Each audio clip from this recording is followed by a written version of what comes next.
I know it's a pandemic, and I definitely am in favor of fewer people than more people being present for a celebration.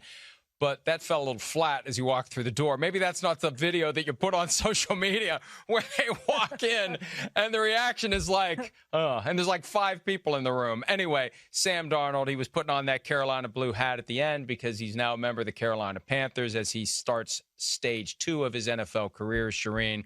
And Joe Douglas, the Jets GM, met with reporters today.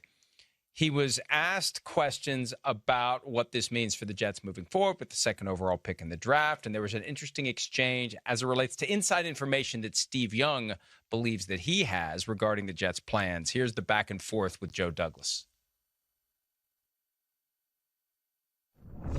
Think of Steve Young's comments on the radio. Apparently he did some detective work and spoke to some members of the coaching staff, and he said the Jets are, quote, committed to Zach Wilson.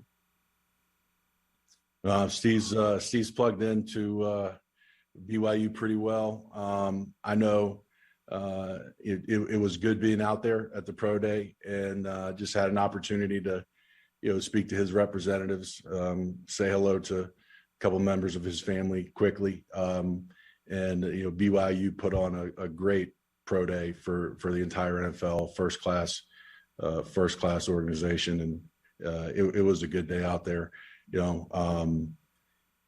Like I said, we're excited about this class and we're excited about this quarterback class. So we still have a lot of our process left in these 3+ weeks leading up to the draft, and a lot of productive conversations in the future coming up. No reason to be coy when you are on the clock after Trevor Lawrence is taken by the Jaguars. And the worst possible outcome would be that the Jaguars don't take Trevor Lawrence, and then you can take Trevor Lawrence. Either way, the Jets are guaranteed to get a great quarterback. It's going to be Lawrence. It's going to be Wilson. And it sure sounds like it's going to be Wilson.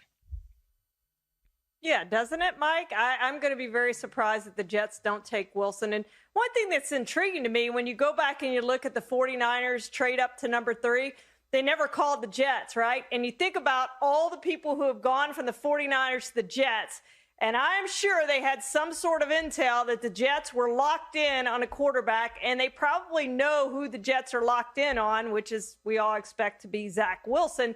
So they were going to get their guy at number 3. That's why you pull the trigger on that trade at that time, because you know you can get your guy that you want at number 3. So all signs, Mike, point to Zach Wilson going to the Jets. He's a cheaper option than Sam Darnold was about to be, who will be on his 5th-year option in 2022, last year of his rookie deal coming up this year. A cheaper option, and they think an upgrade. Otherwise, you don't make this deal. Yeah, absolutely. And this is a team that is trying to find a franchise quarterback. The 3 categories of teams, you remember: 1, the team that has the franchise quarterback; 2, the team that's desperately looking for one; and 3, the team that has a guy that they're not quite sure about. Well, they got rid of the guy they're not quite sure about, so now they're back to category 2, desperately looking for their next franchise quarterback. We did a draft earlier today on PFT Live, Charean, of all of the disappointing Jets quarterbacks over the years, from Richard Todd to Browning, Nagel, and the list goes on and on.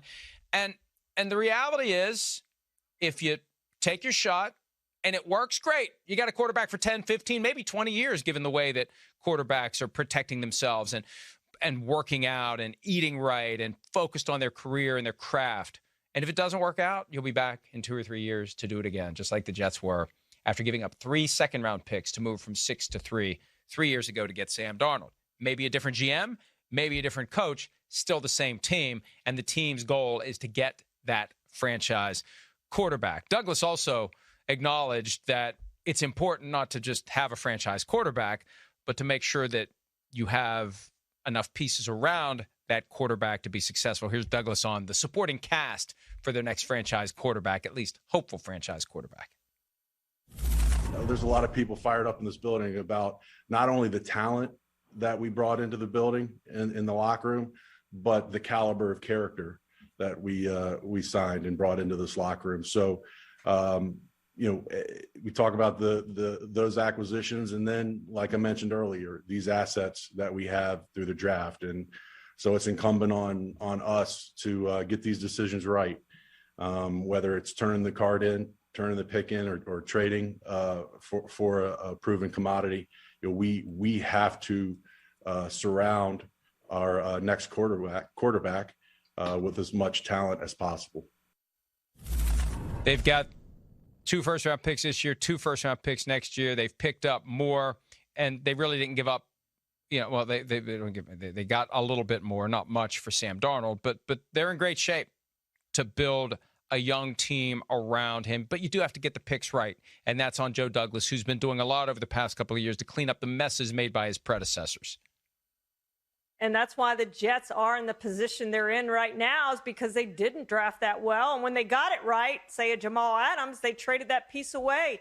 Leonard Williams traded that piece away. So when they've gotten it right, they haven't held on to those guys. But, Mike, they do have 6 of the first 107 picks in this draft.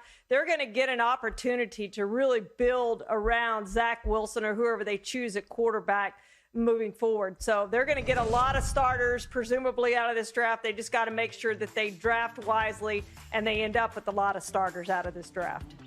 The best approach, have maximum lottery tickets. They are all unscratched lottery tickets, and you get a lot of them, and you're going to get some players who can help your team get better. Hi, I'm Mike Tirico, and thanks for watching. Make sure to hit subscribe for the latest news and highlights from NBC Sports.